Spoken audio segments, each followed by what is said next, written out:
He's an 8-time Louisiana Association of Broadcasters Award winner. And he snapped a ball through his legs. Wait, why does your name get to go first? Shut up. This is Scone and T. Because they made us.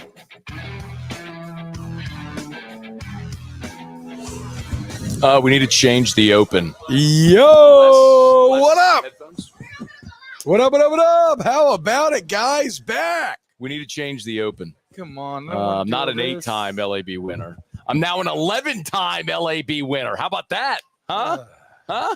I can't. I'm not, dude. It's been, look, I know you just got off air. It's been a long day. I cannot handle any of your crap right now.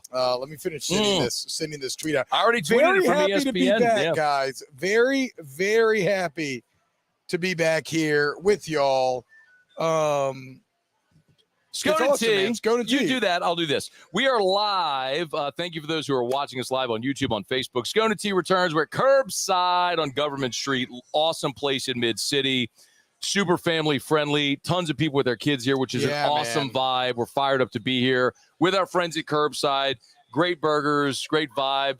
TVs everywhere outside. So if you want to come by and watch the game, grab a beer, mom and dad, let the kids run around, you can certainly do that here. Also fired up and so grateful for our friends at AVID Inspection Specialists and BAYOU Transformers. Because of Curbside, AVID, and BAYOU Transformers, we are back here. Let's go. For Scone Thank and you, T throughout Curbside. football Thank you, season. AVID, and thank you, BAYOU Transformers. Let's go. Heck yes, dude. Moose, what's our Wi-Fi here? That's... Yeah, I get it for. Thank you, sir. Wi-Fi is not going great. Okay, so, then I'm going to hotspot my phone. I'm hotspotting my phone as well. So that's how we're going to go. So it's game week for LSU and UCLA. The Tigers are 2-1. Look at this. We got family here. This is so great. Yeah, Drew showed up. How about that? He gave you a T-Bob for sure. A-Bear, too. Yes, T-Bob A-Bear. T-Bob Bay Bear is actually what he says. All right, y'all. Thank you for being here. If you're on YouTube, smash the like button, subscribe to the channel, Facebook, like the page, share the post, all that good stuff. We'll get to all of your comments. Interactive show if you're new to Scone and T. T-Bob and I rap a bit for about an hour. We'll talk LSU and anything y'all got. So fire away if you got questions, comments, concerns. LSU, UCLA, a pretty dramatic difference from when these two teams played 3 years ago in the Rose Bowl when we made that trip out to L.A. Chip Kelly was the coach of UCLA. Ed Ogeron was the coach at LSU. UCLA was in the Pac-12. They are now in the Big Ten. So some dramatic differences. I don't know, man, like how much digging you've done on UCLA yet this week. But they're awful. Dude, literally everybody that I talk to, like they have no hope, no good vibes, nothing so good to say. That's something that we touched on this morning, Matt. Think about what has gone on at UCLA since the spring, okay? You had Chip Kelly as your head coach. You're talking about one of the most successful football coaches of our era of college football, like of our entire life, really. He's a great coach. Since we've been adults, right? He made Oregon relevant. He made Oregon super relevant. He was a good NFL coach for a minute. He got UCLA playing some tough ball for a minute there.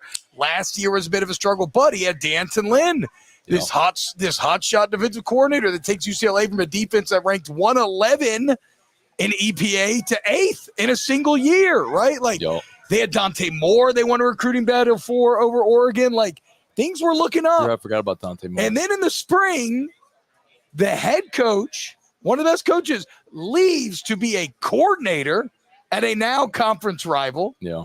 The defensive coordinator chooses to leave and go to a school where he doesn't even have to move houses probably. He just started driving a different way to work. So your head coach leaves to take a demotion at a conference rival. Your D coordinator leaves for a parallel job at a school down the street. And then your 5-star quarterback that you had so much hope in leaves and goes to the school that you originally beat for him, and he goes to be a backup where he knows he's going to be a backup. I mean, you want to talk about a program falling apart in record time, and then you hired a Sean Foster because you think, okay, we need somebody who's going to be here, who wants to be here, who loves the school, who can recruit the school. But he's very inexperienced. And it's not like, I mean, it's kind of like a CEO model, right? But you look at somebody like Coach O in that role, and he had decades of coaching experience, even head coaching experience. He knew how to hire assistants, knew how to delegate, all this sort of stuff. Deshaun Foster is really new to all of this. And I hate to point to his Big Ten Media Day appearance. How do you not? a red flag of maybe things to come, but he looked wholly unprepared there, and UCLA's looked wholly unprepared. They are awful right now. I mean, him versus Kurt Cignetti last weekend was unfair. Indiana put it on UCLA in the Rose Bowl. Yeah, man.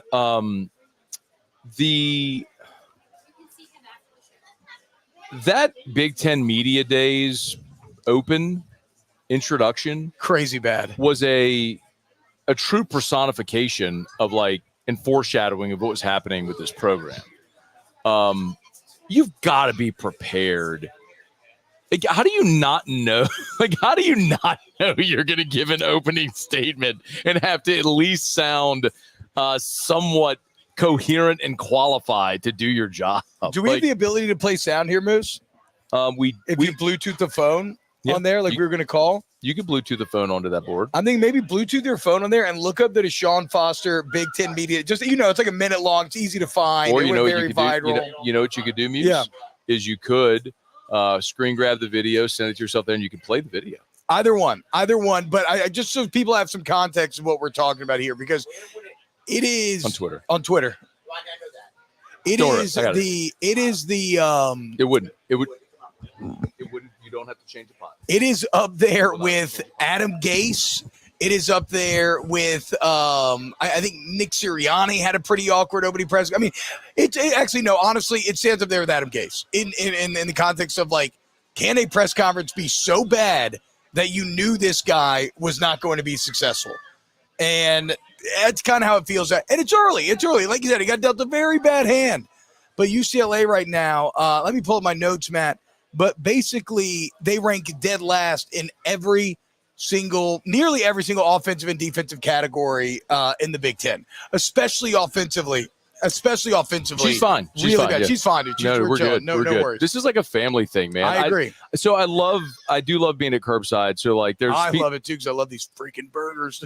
Curbside's burgers are great. The vibe here is great. So if you've never been to Curbside, it's right here on Government Street next to Calandro's. They win like best of 225, best burger every year. They're great. But there used to be a big tree here in this outside space, and the tree died, and so they had to remove it. And it actually ended up kind of being a little bit of a blessing for them, because it opened up the space tremendously. Yeah. So now they have picnic tables. There's TVs everywhere.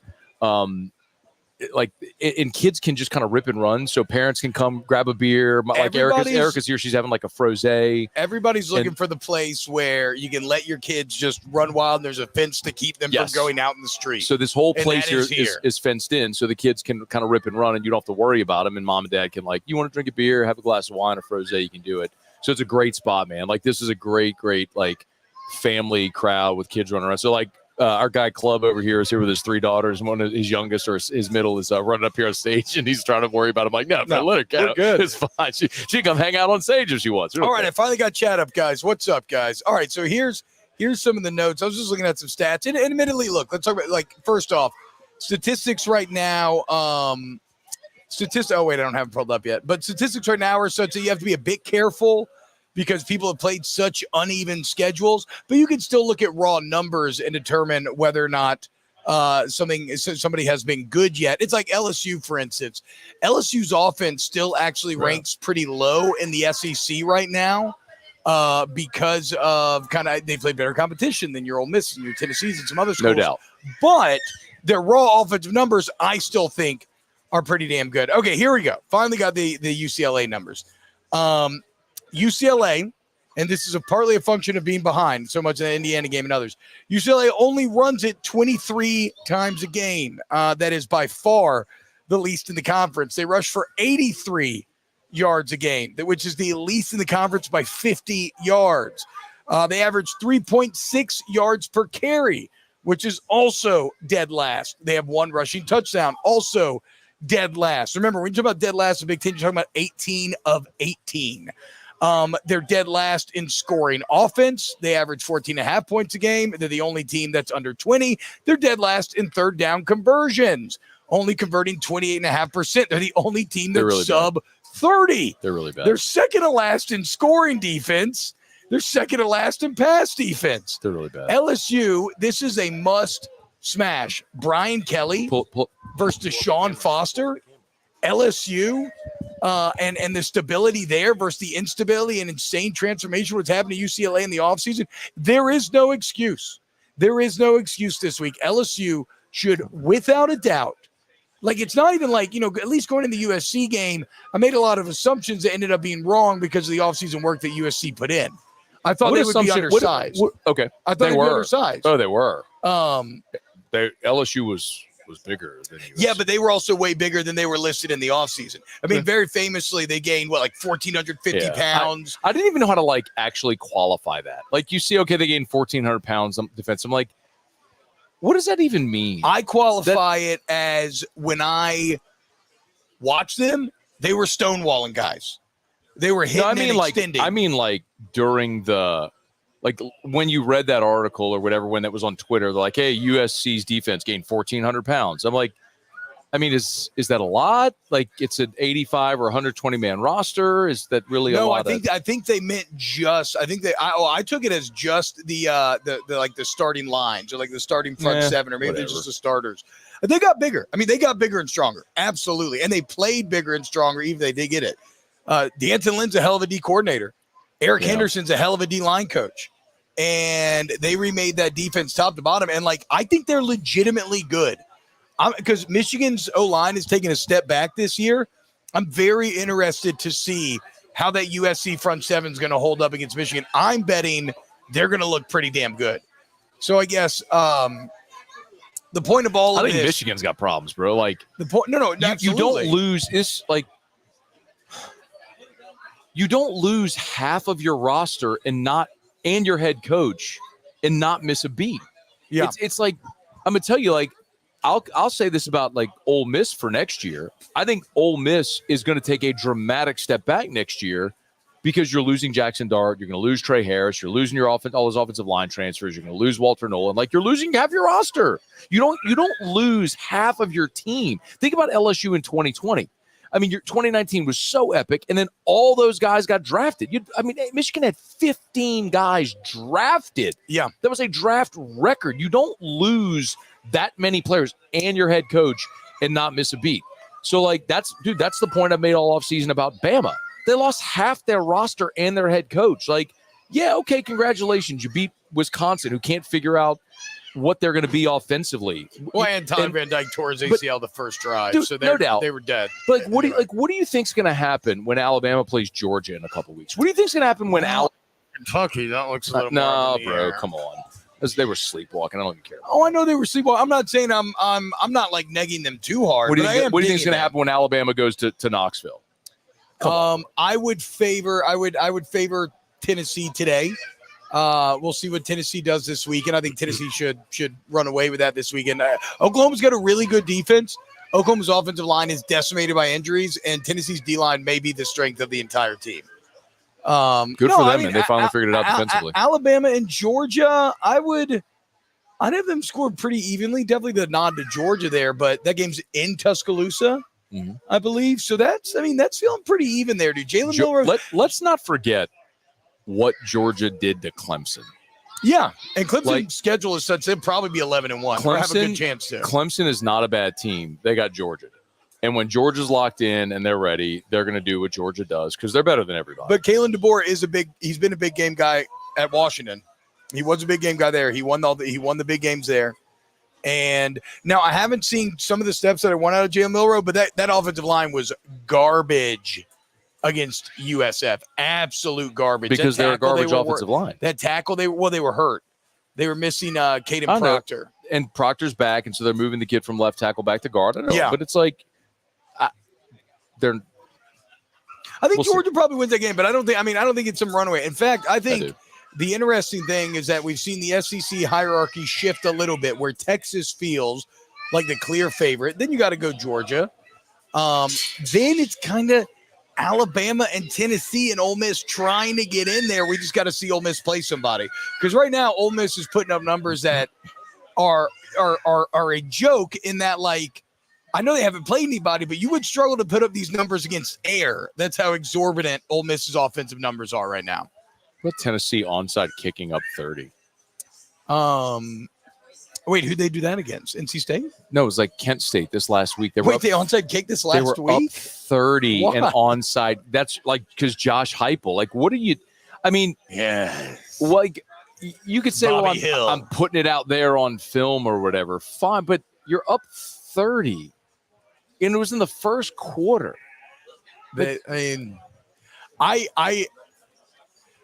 I never doubt a coach's ability to be paranoid about wanting to practice something or get something on film. I mean, I'm not saying it's not in poor taste, but I don't think Tennessee fans don't care.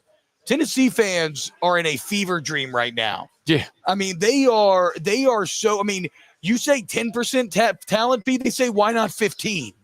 Like they are the happiest fan base in the country right now. Yeah. Tennessee is, it's really interesting because the whole NIL era, everything, my general thesis is that the people who benefit, the programs that benefit the most from NIL are once proud programs that have fallen on hard times, and NIL is their opportunity back to relevance. So, for example, Tennessee, Nebraska, absolutely, Florida State, programs like that who have a rabid fan base that have won in the past, they expect to win, they want to win, and they realize this is their opportunity to get back. So when you look at Tennessee, like right now, they just won a baseball national championship.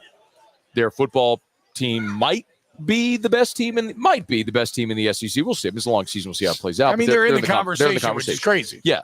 So it's like so I correlated T to 2003 at LSU. If you remember, when Skip became the AD, he retired after the 0-1 season from baseball, became the AD, and he was really hired because they needed a popular figure that could institute the tradition fund, the seat license for football. And so that's why they hired Skip, was because he was a popular figure. They could ram that through on his back. And it just so happened that when they went to do the tradition fund, they won the national championship in 2003, first time in 45 years. So it was an easier sell. Yeah. And then all of a sudden everybody won. It was like, yes, you're Tennessee at that point. You were saying, take my money. You're the Fry meme from Futurama. Just take it. So, but now you're 20 years removed from that. You've won 3 national titles. You played for a 4th. You've had this expectation of winning no matter what. But at the same time, it's been a really expensive time around here, and you're not a super wealthy athletic department or state, as we've talked about, as it is. So there's challenges, man, for LSU in that space. But programs like Tennessee, like Nebraska, look at Florida State a year ago, T. And here's the cautionary tale. So Florida State last year, they went and spent on Keon Coleman. They spent on Johnny Wilson, Braden Fisk, Fentrell Cypress. I mean, they went ham in the portal and got all those guys, and they went all in. They had an undefeated season. And it didn't end the way they wanted them to. But then 1 year later, all those guys are gone. They're all gone. And now you're 0-3, and you're losing on your home field to Memphis. I mean, and getting run over by Georgia Tech. I don't even think LSU fans have to look to Tallahassee. Look at the LSU secondary year 1 to year 2. Yeah.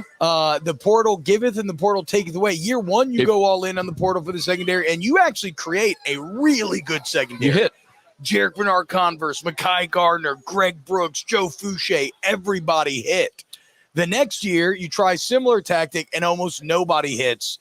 And then this year, you try to slow play it a little bit, allocate your resources differently, and now you have a very clear personnel disadvantage at those positions, which is why DJ Pickett being on campus this weekend and everything else, and Corey Raymond and everything is so important to the kind of sustainable future of LSU. Okay, so but what do you think about this? Because my contention is, so someone asked me this earlier this week. Like, what do you think is more sustainable, Ole Miss or LSU? Ole Miss going in the portal, or LSU, doing it the way that they're doing it, trying to build through the high school ranks and building? And my answer is, so I don't know your thoughts. My answer is, what I know unequivocally is that the Ole Miss model is not sustainable. It's not to say you can't, in a 1-year sample, go all in, go ham, and win. You can do that. But like I said, next year, this whole roster is gone. Yeah. So Ole Miss next year takes a giant step back. So it's not like you're going to build and sustain. What Brian Kelly's trying to do is build through the high school ranks, supplement with the portal, which is sustainable. as long as you get guys to stay, which is the big challenge. Look at like the example I gave you earlier was Lance Hurd. How much better would you feel about Will Campbell and Emory Jones leaving next year if you had Lance Hurd ready to step in and be your left tackle? But kind of like we talked about off air when we were having that discussion, that just ain't going to happen nowadays. You are not going to, and really, it's made college football way better as a whole, because all these players that would have been buried on an Alabama roster, like look what Syracuse and Fran Brown's doing with a bunch of old Georgia players, and getting in Kyle McCord from Ohio State. How about Eli Holstein balling for Pitt right now, winning the backyard freaking brawl with 310 yards, 3 touchdowns, 80 yards on the ground? That was a bummer. I hated West Virginia that game too. I mean, trust me, I love me my Mountaineers. That hurt. But the point is, I love the transfer portal for how it has spread out talent amongst college football. It's made the product overall much better. It's given guys much more chances to succeed, and it's made teams more interesting. But you will get bit by that. And so it's going to be fascinating to watch the roster building meta develop, where all the major powers, if you look at Kirby Smart, you look at Alabama, you look at LSU, whoever you want to say, they're trying to do that idea of, still build through high school, and in the edges, fill in the corners with the portal.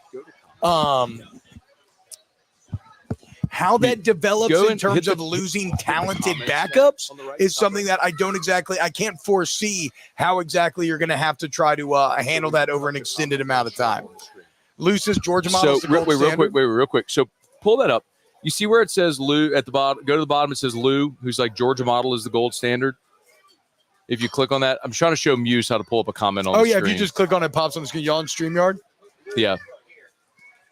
There we go. So there it is. So Lou said we could also sign into the StreamYard on here eventually, and so you could just highlight whatever you want. I don't know if I can do it while it's streaming over there, because we're streaming from that device. I don't know if I can sign in it as well while the live stream's going. We'll work on it. Anyway, you can take the comment off there, but just so when we talk about it, you can pull it up. So his point about Georgia, I think Georgia is at a point that Brian Kelly's vision would love to be. Does that make sense? Like, Kirby Smart they're the pinnacle of that theory. He is built through the high school ranks better than anybody. They got the best roster, and they supplement with the portal. But you have to get to a point. It just so happened that he was already there. Same with Bama, with Saban. They were already there when this era started. And so they were able to continue doing what they're doing. But I would tell you what, like, I know you like mentioned it or hinted at it on OTB, but a huge part of that also in Georgia is look at them, like what their governor signed into law this week, which was to allow the university to pay NIL deals so it doesn't have to go through like true legit NIL or a collective. I don't know how legitimate this is, but there's a lot of Georgia message board rumors that that they, even they may be running out of money, and that that's why Georgia kind of got this push through. So that look, we got players that saying we demand to be paid the deals that were agreed to, and so Georgia needs to have the ability to go ahead and start paying them directly even before the antitrust settlement is approved. It is a truly. I mean, we continue to talk about it, but it's still there's so much overwhelming change constantly in play here that we could bore you all to death talking about it, and we still would not do the breadth of the change justice. Champ Eon said, "Stop picking your nose, T-Bob. This is a family show." Champ, I love Champ. Champ is a plus troll. Yes. Dane Bergeron. Shout out to my guy Dane. Had a birthday recently. Said Dabo's catching a lot of grief at Clemson for not using the portal, but it may pay off in the future. You have to get the right players for your system if you're going to use the portal. I just disagree with that, Dane. Like, Dabo would be great if he would just dip his toes in like these other schools. You don't have to build your roster through the portal with NIL, but you have to use it, and he just refuses to use that in NIL. It's going to cost him. Well, he even said, too, he had some quotes the other day, like basically saying, why would I change? Look at what, look at what got me here. Like, why would I change what I've been doing? That'd be freaking stupid, which to me sounds crazy. And everything goes back to Nick Saban because he's the paragon of a college football coach. Did Nick Saban say, why do I got to change when the rise of the spread came? No. Did Nick Saban say, why do I got to change when NIL came? No. So for Dabo to have so much hubris and pride to say that he's going to continue to do it his way and the results will be the same as asinine. Bro, I remember the results can still be very, very good. But like, even if Clemson goes 11-1, makes the playoff, nobody expects him to do anything in the playoff.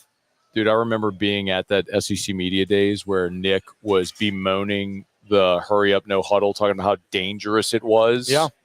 And then they lost to Deshaun Watson and Clemson in the national championship game, and then he hired Lane Kiffin. He's like, good. That's what we're gonna do. I mean, it's just that's what Nick always was. It's why he's the GOAT. He's the GOAT. He was able to adapt through many different seismic, transformative changes in college football and dominate in all of them. I mean, he's the best. I talked to Matt Barkley today about Lane Kiffin, and he said Lane Kiffin is the best coach he's ever seen, ever had when it comes to dialing up shots. That his ability to call a game and to set up plays with other plays, to single out a guy and completely pick on him is the greatest that he's ever seen out of a coach.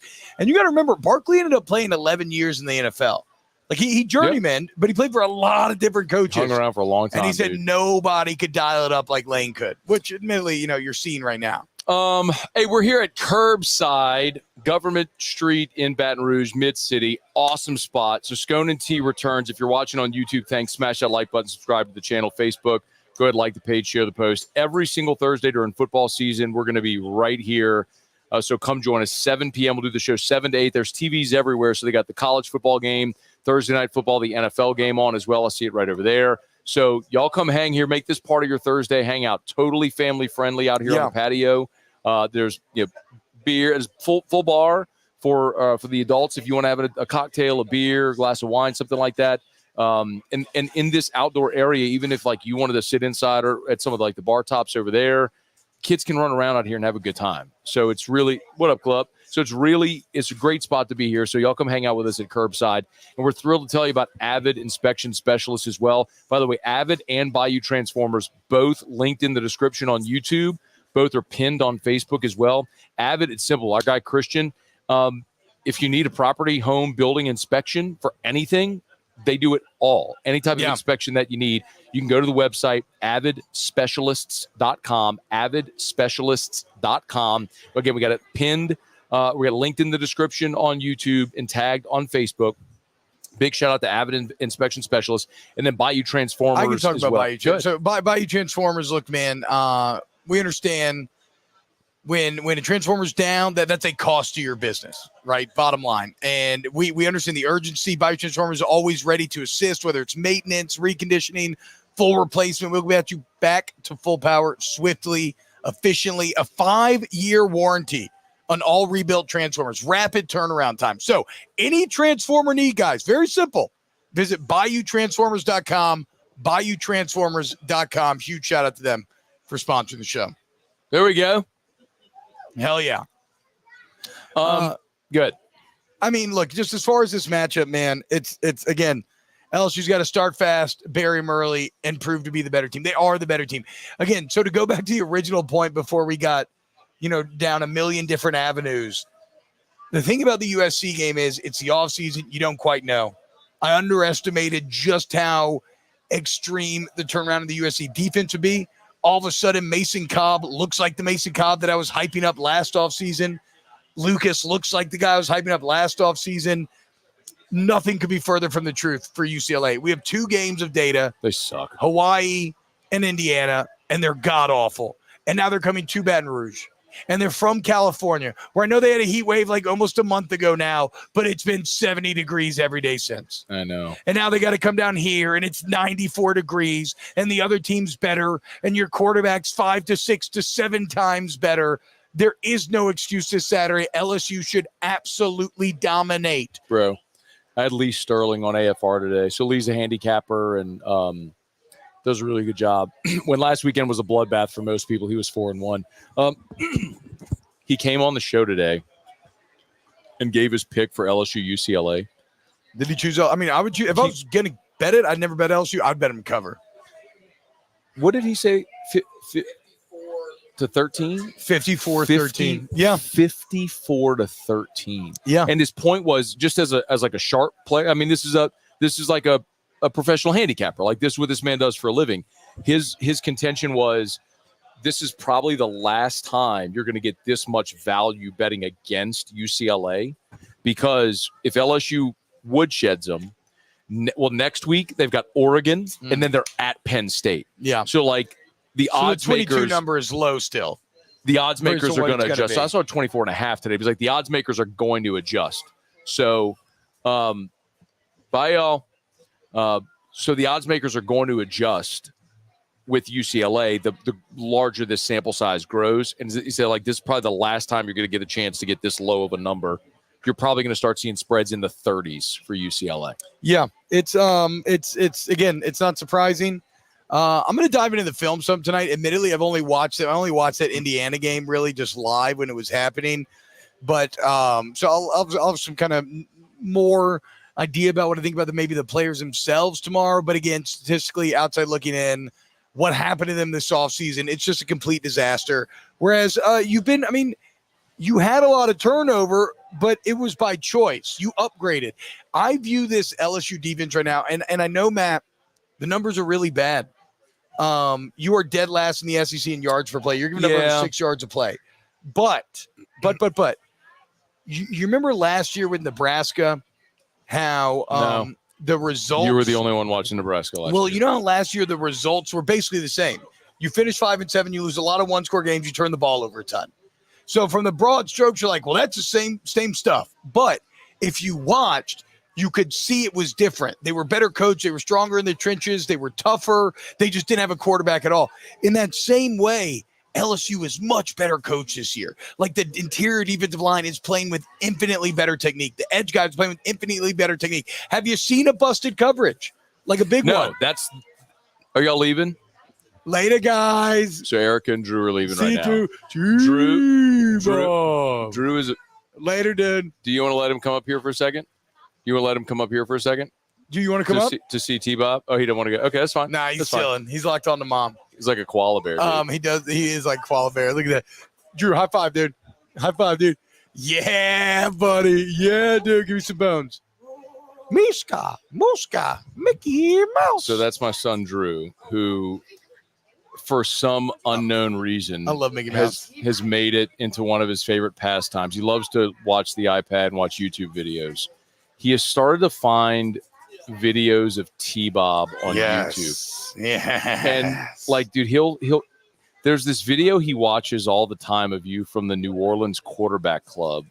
And this had to be, you're talking about the Pelicans having one of the best players in the NBA, which had to be AD. You're talking about LSU, LSU basketball. That's been years and years. You're talking about LSU basketball having that had to be Ben Simmons. So this had to be like 2015. Yeah, easily. I was living in New Orleans at the time when I would have gone over there. You were super fat and had a giant beard. You had short hair and a giant beard. Like you've probably lost. I was 50 watching some pounds. 2019. Yeah. I was watching some 2019 videos. That was so funny. I was living an evolved lifestyle. When 2019, I was living outside of societal expectations. Well, I don't know. I was rejecting all of these societal norms that you were trying to impart upon me, and then eventually you got to me and broke me. I've devolved. Back then, I was living free. You had kids. I was living free and happy. What happened? And now I'm waking up at 5 a.m. to work out and evolve every day. You had kids. Actually, kids made me fatter for a while, and then it made me get my act together because the only way to stay mentally like a good dad is to get endorphins pumping through sweating. Otherwise, I get irritable, I get miserable, whatever. Do you cold plunge? No, I've never really done too many cold plunges. I don't have like a cold plunge setup. If I had one in my house, sure, I'd hop in there. But so I bought a Nuvio, which is a box. Yeah. It's a chiller box. Yeah. So every night I fill the tub, I turn on the Nuvio, go to sleep. When I wake up, it's 50 degrees. Ooh, right in the morning. And like first thing, wake up right into it, bro. That'll wake dude, you up. You want to talk about like an immediate feeling like you're in the middle of your day. Yeah. With like FU energy and ready to go. When it's 5:20 in the morning and you're like, let's go cold plunge. It's incredible. I agree. I mean, I've done it like also like it strips fat off your body too. Like the definition of a calorie is a unit. It's a measure of heat. So when heat is escaping your body, you're burning calories. I did not know that. Yeah, man. It like when you're in cold water, it's all some Gary Brecka stuff. It's like you release cold shock proteins. It burns brown fat. like all you take these deep breaths, which floods your body with oxygen, your brain with oxygen. I mean, it's incredible. You definitely always feel good. I know the science behind it. I am addicted to it. Like I did it for probably 3-4 months before I bought that Nuvio because that was an investment. That thing was like $600. So I was like, all right, before I actually. It's actually a little more. I mean, I'm not doing that right now, but that's actually a little more consumer friendly than what I thought for a home setup. Well, if you you can buy like the cold plunge tub, which is like $10,000, which there's no way in hell. I don't even know where you put that. That's like for the ultra rich that are going to buy that and have like a whole, wing of their house. Rogan. Yeah, exactly. Anyway, but no, anyway. I was living a fully evolved lifestyle. Now I have accepted, even though I'm going to smash a cheeseburger. We got to get a cheeseburger out here, dude, because I freaking love curbside burgers more than anything in the world. More than anything in the world? It's my favorite burger. It's my favorite burger. Great burger. I've always said that for years. For sure. That's why I'm excited to be working with them. Do they still roll the food trucks around too? On that, I'm not sure. I'm not sure. Because Curbside, if I'm not mistaken, was originally a food truck. Like they did burgers in their food truck, and now they have this physical location on government, which is awesome. I don't know. I love this whole strip though. You got Curbside. I head over to Simple Joe's for breakfast a lot. Red Stick Reads, my favorite bookstore, is right down the street. I love a good local bookstore. They do an excellent job, really curated selection. They've led me to a lot of great books that I never otherwise would have found out about. So this is one of my favorite parts of Baton Rouge, and a great place to spend Thursday night, watch football, drink beer, hang out, froze, whatever. So when I was so I lived like a block over here after college, my last year of college, and then for like 3 years after, we lived on Longwood between Capitol Heights and Clay Cut. So like not the really nice, like enormous mansion homes. Yeah. In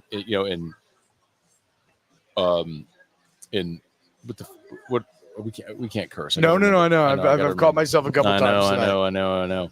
Or I don't want to. I don't want anybody to think that we can't. Like they told us, like, do what y'all want. As I do the show. My vision for this show is for it to be more family friendly. Yeah. We get everything X-rated out on Saturdays, and that's well and good, and that's very fun.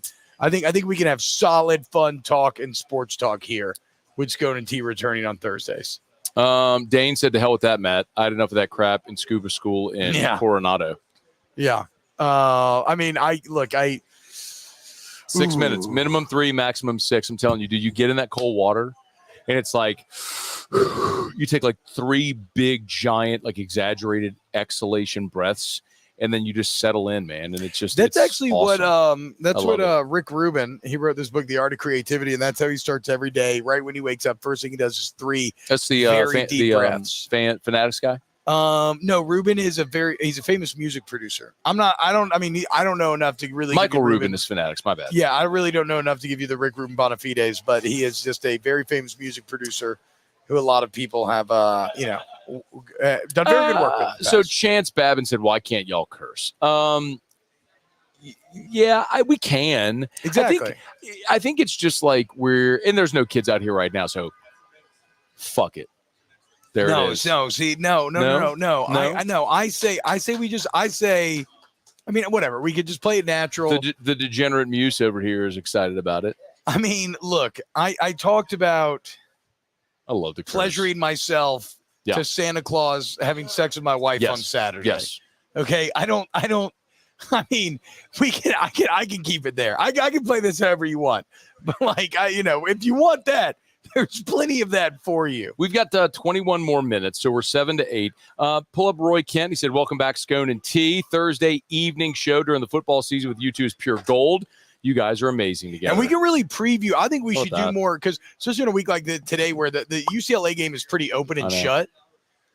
We can talk about goals that you want to see out of the team. Do you want to talk about, like, we talked about UCLA being terrible. You want to talk about LSU? I was going to say, what I want to see out of LSU is Nicholas Rome wrote about this. He said 3 musts for LSU, and I really agree with his third, which I hadn't really thought about. That's why I'm citing him here, is I want to see him start fast because they've not started fast. They have 9 points in the first quarter in 3 games. So that's one of my main goals. I want to see them hop on early, finish the drives early. The second half against South Carolina was a masterclass outside of the red zone gas, but the ability to consistently move the ball that second half against that defense is actually kind of insane. So I need to see him start fast. And then for me, the second thing offensively is just red zone.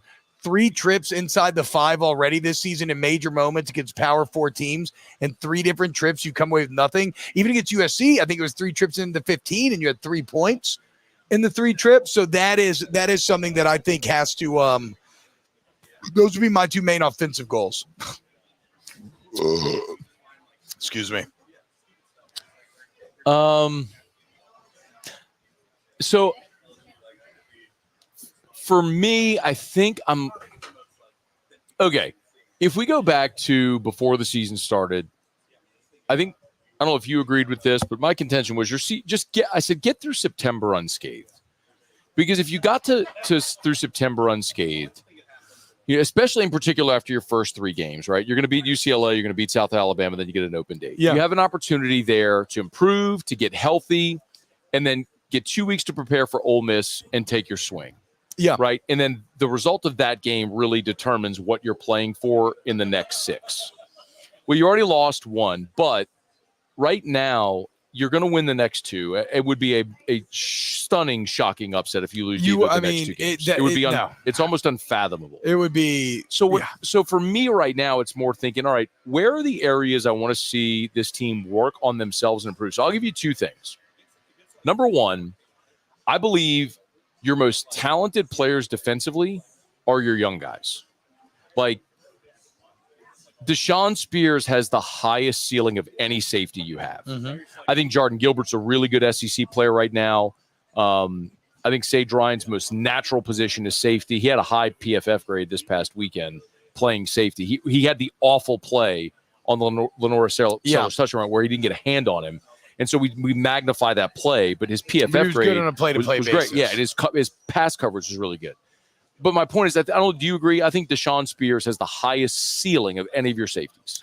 I mean, honestly, I don't have a great. I'm saying I don't have a great opinion. You didn't get to see him in fall camp. I don't have a great opinion on the matter. So you didn't get to see him in fall camp. I'm telling you, for me, and this will resonate because you played with him, he reminds me of Eric Reed as a freshman.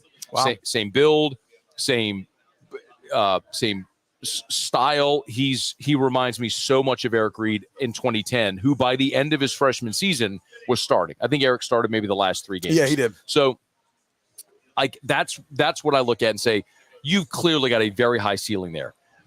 I think I would love to see Dom McKinley whenever he's healthy and ready, more of Ahmad Bro. I think Bro's fighting his ass off on the inside, man. Bro is the one that I highlight to go back what they meant with like Nebraska, where you see them playing with better technique. Like I'm watching him I'm watching him Saturday, and he's undersized, he's young, he's inexperienced, but he's actually playing with technique. Like he has good leverage. He's extending his hands. He's playing, and they're not the best, but I just can't get out of this idea of like, what if you had any of those guys from last year return this year, get Bo Davis coaching them? It would have been markedly different. But back to kind of where we were starting this conversation is, you're building through your young guys now. You have to essentially take the same approach as you did 2 years ago when you said, you know what, fuck it, we're playing Will Campbell and Emory Jones. They're freshmen. I don't care. They're the best guys we got. They got the highest ceiling. We're going to play them. And when they settle in, we're going to be really good. By the end of their freshman year, they had gotten a lot better. And last year they were really good. And this year, they're going to be first-round draft picks. So, like, I look at the defense this year similar to that. I look and I go, all right, give me Deshaun Spears, give me Ahmad Bro, give me PJ Woodland, give me these freshmen that just need experience. Gabe Relaford, just get them more reps, because by the time you get to late October, November, now these guys will have played a ton and they're going to be exponentially better. So that's what I want from these 2 games. These 2 games, get me a ton of these guys, as many freaking reps as you can. And then on the other side, I got to see these running backs develop, man. Especially Juwan Johnson, because cross your fingers, knock on wood, hope like hell that none of these guys get hurt. But you got 3 scholarship running backs, man. Yeah. You got Josh Williams, Caleb Jackson, who has been, I don't want to call him a disappointment because I know he's trying, but like, I think we all had massive expectations for him. He's got 69 rushing yards through 3 games. Yeah, I would have thought he would have exceeded that in game 1. Even Josh Williams was actually better with the ball in his hands than people remember last game. Like he was getting off the first tackler as well. He just didn't have the explosive finishes of a Caden Durham last game. So easily Caleb Jackson as far as fine. Thing about Juwan Johnson is he's so natural with the ball. But like last game, you put him in, you end up having to change the play of the line. They run a screen and he runs the wrong way. And so it's like, and it's not his fault. Yeah. I didn't know. I couldn't run a playbook in a game for 2 years, right? And he made that switch a week and a half ago. And so, yeah, you can give him a vertical slice, but Juwan Johnson, I don't see him being able to extend beyond that in terms of knowing the offense or being a real emergency option, sure. But, I mean, right now, I feel like it's just Caden Durham and Josh Williams, and then the other guys got to get in where they can at the edges, and you hope that you don't catch an injury. I mean, but that's my point about the next 2 weeks. I just want to see, like, you still have to work Johnson. You're absolutely. at no risk of losing. You should be at no risk of losing these next 2 weeks. So take this opportunity to get those guys more reps, to get them more comfortable for when you're playing games in November that are going to matter. Because look, man, you need to look no further than what happened last week in South Carolina. Man, it's hard to win on the road. Look, you did it. You can talk better about it, but like, it's hard to win on the road. LSU is going to be if that Ole Miss game is at night, LSU's 4-1 going into that game. Ole Miss is undefeated and top 10 in the country, top 5 in the country. That is going to be a shit show of a day in Tiger State. You know what I mean? It's going to be one of those type, like, forever days where you get your opportunity to go take your swing and try to win a game and make a memory. And like, who knows how much you can elevate with 2 weeks to prepare. They'll be coming off back. That'll be second of back-to-back road conference games, 3 consecutive conference games for Ole Miss. The spot favors LSU a bunch. So my point is, like, get yourself to a point where you're going to be playing your absolute best ball for that game. Yeah. Because if you manage to win it, you're at 5-1 for the second half. You got to go to Arkansas, to A&M, and I hate that. I mean, I hate the spot there. But you give yourself an opportunity. Then you go to your next bye. You're going to play Alabama, and then you get at Florida, who will have a new coach, and they're terrible. You get Vandy, and then Oklahoma. I mean, I'm not saying it's like that. I'm not saying LSU is going to be playing massively meaningful games at the end of the season. I'm not saying they're going to be a playoff team or anything of the sort. They're going to be playing meaningful games for the tenor of the fan base, if nothing else, right? Like, I've kind of let go of the playoffs. They could make it, obviously, but I don't think they're in that top 7 or top 6 in the SEC. But they kind of have to prove to be better than the rest. They have to avoid an 8-4 season at all costs. Yeah. So the big pitfalls to me are, not at all costs, not like changes are going to happen, but it would be very frustrating for LSU fans. They'd be saying, we're spending all this money. We don't have a lot of money. We're spending all of it. What's going on? But here's at the thing, A&M and Oklahoma are very interesting games in terms of how even you kind of feel with those squads right now. Yeah, but yes, I'm not disagreeing with that at all. I think the thing that we sometimes as fans forget when you're such a prisoner of the moment is, like, look at Brian Kelly's 2 years here. God, do you remember the first Florida State game, the game in New Orleans? Yeah. Like, we all focus on the block PAT, but do you realize how miserable LSU was in that game? Yeah, no. They were for sure. bad. You muffed 2 punts. The opening drive, like, Dellinger is your center and snaps one over Jaden Daniels' head. Like, the whole game was awful. Like, you were a bad football team. That team beat Alabama and won the West. I want to be like, you can get better. I'm not saying you're going to Atlanta being a playoff team, but this idea that you are in September what you are in November is just fucking wrong. And we see it every year, but people can't forget, Moose is fired up this at F. No, you're not. You're absolutely, yes. There's plenty of room for improvement. There's room for improvement for everybody, but we've seen it from Kelly. And I want to be clear. I'm still betting on Kelly long term. I think the security of his contract is actually a great strength for LSU, because if something like this year does go super awry, it doesn't allow you to get too emotional and make a rash decision. Yeah, he ain't going nowhere. Like, look at who's Florida going to hire? Bro. I mean, Bill O'Brien is kind of the most intriguing name that I've come up with that I think could be really good. But, like, it's just like, because they're in an insecure spot. Are they going to go with another up and comer? after they just hired an up-and-comer with an ironclad resume that looked like he was absolutely going to be the next guy. I mean, what Billy Napier did at UL, talk about forgetting things, what Billy Napier did at UL was fantastic. It's hard to win there, and he was winning super consistently at a very high level. And he came from the Saban tree, and look at how, you just never know. All right, so the stability of Kelly, I think, is a very – let me read this for you. It's an inherent advantage for LSU. Let me read this for you. All right, we got 10 minutes. Let me read this for you. So I asked someone, let's say, who is very close to the Florida football program. Yeah. Okay. Send me – look, I won't show you who it is, but like – big long text. When I asked, I said, "Who, if they fire Napier, who they get?" Right? I'm happier. I'm sorry for you. I ain't reading all that. No, you don't have to. No. I'm joking. That's a meme. That's a meme. No. Okay.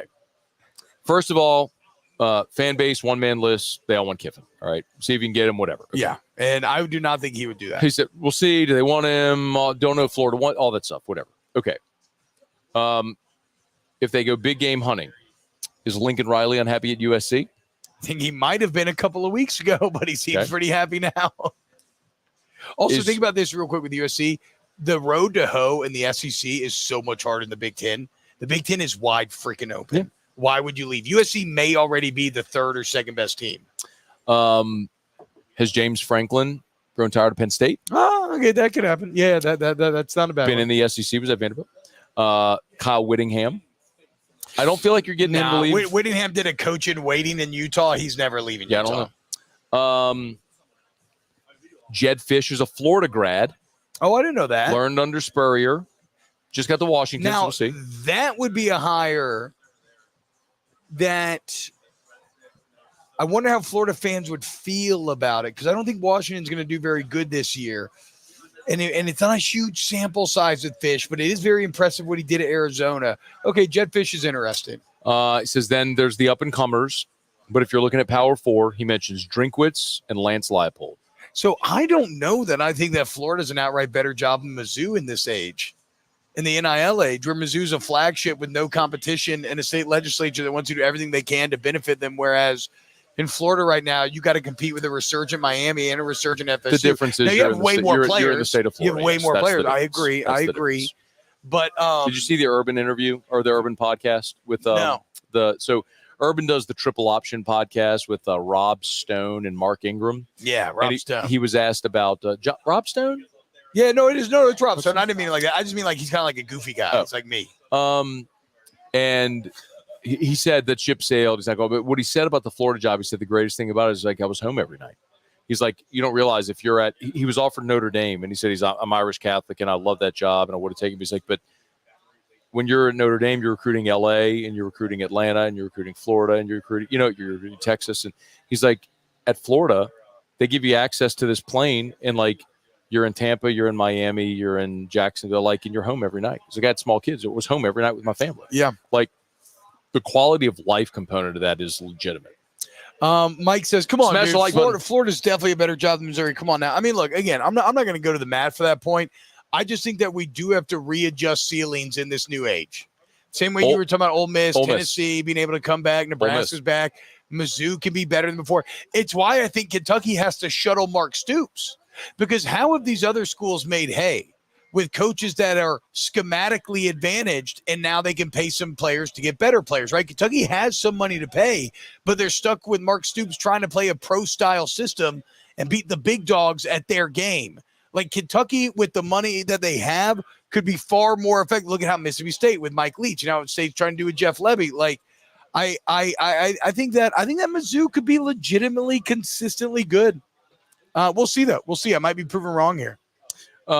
There's a lot of questions as I'm kind of checking the chat. Guys, we got 6 minutes left. Fire away. We'll get to your questions, comments as we finish here. Do hashtag Ask Scone and T. Makes it easier to find. If you're on YouTube, please smash the like button, subscribe to the channel, Facebook, like the page, share the post. Scone and T is back every Thursday, 7 p.m. from Curbside on Government. Y'all join us. Make plans to join us for dinner, beers, cocktails, whatever you want. Hang out with us. We'd love to see everybody here at Curbside. Also brought to you by BAYOU Transformers and AVID Inspection Specialists. All of our great sponsors are linked in the description on YouTube and tagged on Facebook. Can you make sure they're tagged on Facebook, please? You have to go into Facebook and do it. Yeah, okay. No, don't do it there. Do it on your phone. Go into ESPN's Facebook and phone, do it. So, anyway, okay. What Or we'll do it after. So let's do questions here. Where do you want to start? Go. We can do Ask Scone and T. Let's see. Dion says Pegasus. Look, there's a sick part of me that says yes. You go full toxic relationship with Dion, and you convince yourself that Colorado is the problem. I was told not Florida. Not Dion. I was told a year ago that Bama and Florida would have been landing spots for Dion. That Saban would have been okay with Dion replacing him. Now this was last year. Yeah. Okay. Before they finished the way they did and everything happened, Saban left. But like if Saban had done another year and Dion was, here's the other random thing about Colorado just very quickly. Everyone kind of shits on them.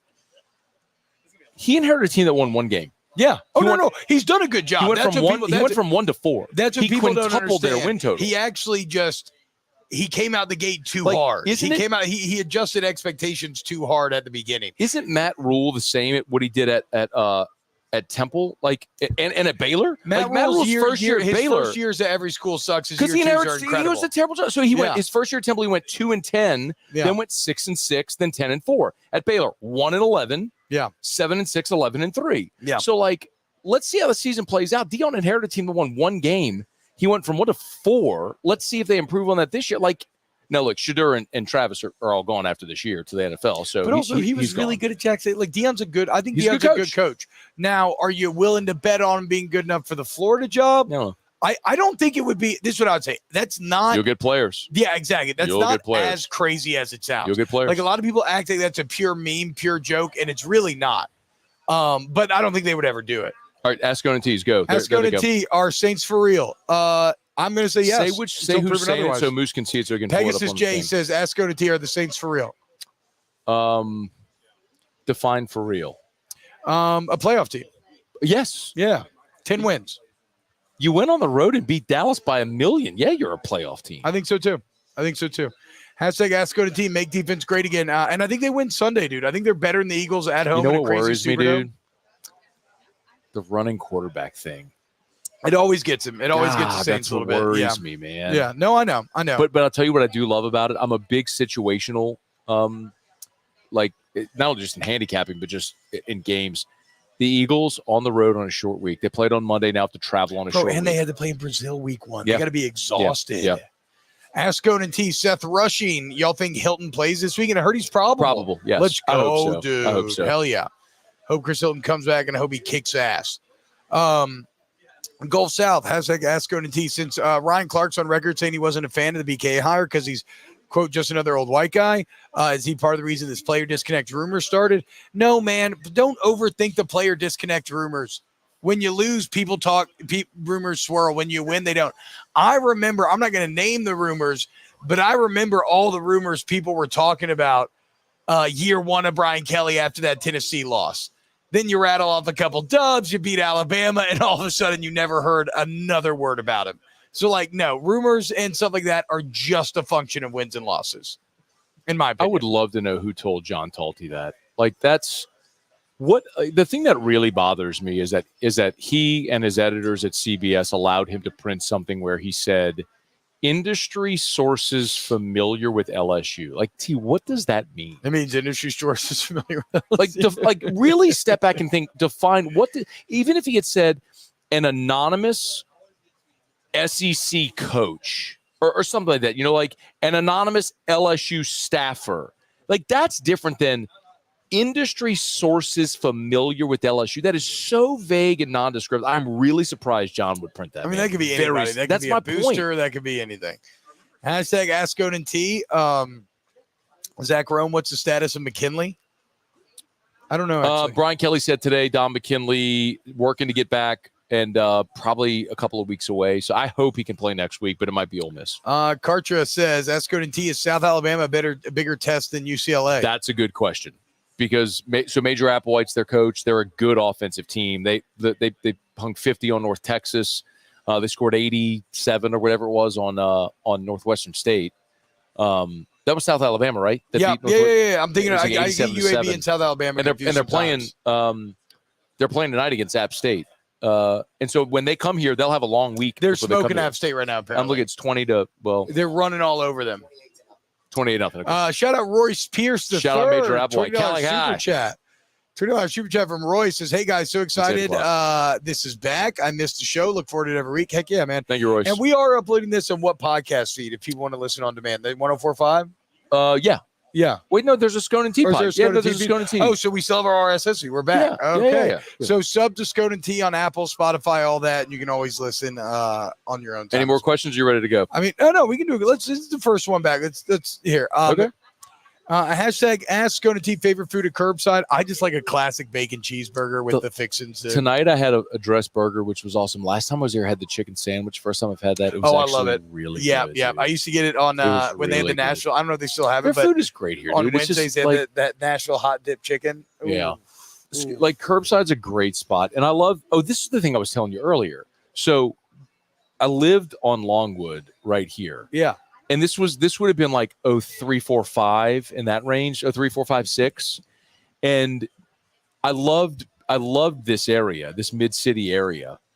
But the only things around here, like Phil Brady's was right there. Yeah. Superior was obviously still there. Okay. Fleur de Lis, we'd order Fleur de Lis all the time. Rip Fleur de Lis. Rip. Used to love And La Fleur de Lis. Coretta was there. Which is it's right there. I don't know, but we Doze weren't. just feels like a place to me. Yeah, okay, but you weren't going to Doze. You wouldn't need Doze. I wouldn't spend $40 on a steak. My portion of the rent was $250, and I saved for my room. I saved $50 a month because I agreed to cut the grass. Like that's how broke I was. I was like, I'll cut the grass if y'all knock my rent by $50 a month. Hell yeah! Like dude. That's the thing people don't get about media, dude. Like when you're in media, it is a grind until you find stability. Like, dude, I was 7 years with a college degree before I had a full-time job with benefits. And it was AFR, and they paid me $24K as my base. Like, bro, it is a battle of attrition. But if you make it through, you emerge out the other side. You can do great, and it's rewarding and it's awesome. But dude, in your 20s and 30s, it is so look at Moose nodding. It is so he's living it right now, but it is so hard, like to bide your time to get the breakthrough. It just, but if you love it and you're willing to do it and sacrifice, like there's a great reward on the other side. I've seen so many people over the years, just on this beat in particular, really talented young people who don't make it through, but they end up going sell insurance or sell cars or what, whatever. Do anything other than this, go be a PIO or something like that, Ask Go to Team Merrick Mathern. What up, Merrick? Does Billy Napier get another job? Eventually.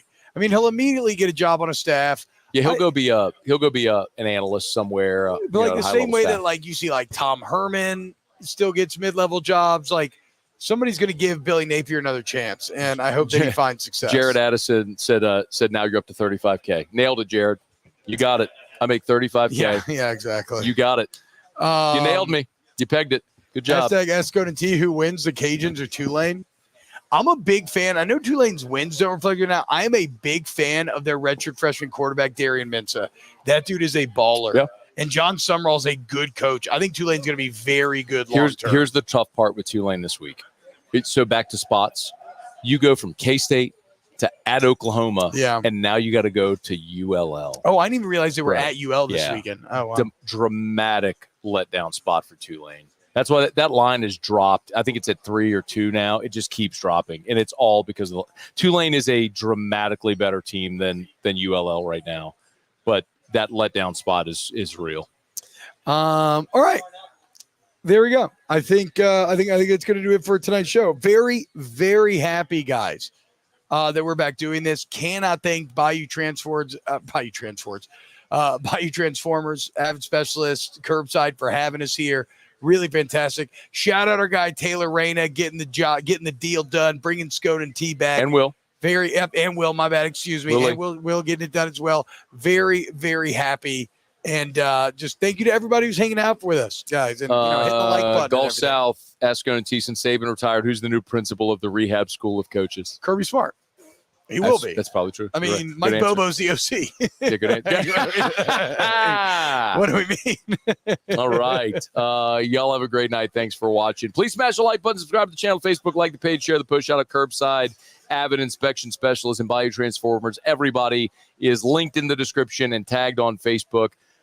Next Thursday, bring your behinds here to Curbside. Yes, and we'll keep pumping join it us. during the shows. We'll remind you, social media, all that. It's a ton of fun. You come hang out, drink some beers. I'm drinking cold Curbside. He's drinking Bud Light. It's a good time. I'm sweating a little bit. We got to redo the Open We gotta because now get I'm an this 11-time fall LAB coming back. winner. I think That's not even counting all the station awards. There's not been a line in this show that has made me want to curse more than that line right there.